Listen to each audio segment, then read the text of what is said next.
Todo pakiusap sa staff. Janine, insecure, ayaw makasama sa stage si Kim.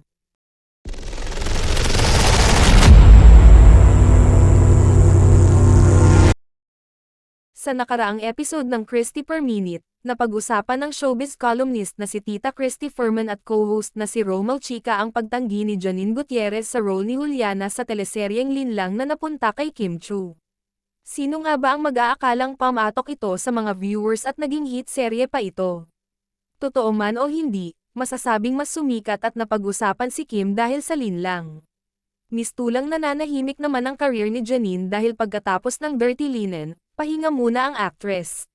Sabi nga ng mga netizens, Janine's loss is Kim's gain.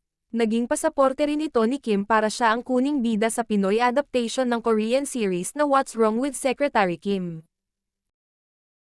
Naging usap-usapan din sa social media ang chikang nabanggit para ka-insecurean ni Janine ang It's Showtime host. Ayon sa ilang source, at ayon na rin sa topic na pinag-usapan sa Christy Per Minute, kinakausap umano ni Janine ang ilang production staff ng Sunday's longest variety show na ASAP na huwag silang pagsabayin ni Kim sa ASAP stage. Bukod umano sa insecurities ni Janine kay Kim, isa pang issue ay ang chismis na tila sinasalo raw ni Kim ang mga dapat ay kay Janine. Although hindi pa confirmed na mag-on na sina Kim at Paolo Avellino. Pero kitang-kita ng mga viewers ang kaswitan ng dalawa on and off cam nung mag-guest sa programang It's Showtime si Paolo weeks ago. Part man yun ng promo ng What's Wrong with Secretary Kim, wala raw wrong with Kim at Paolo na maging couple dahil parehong single ang dalawa.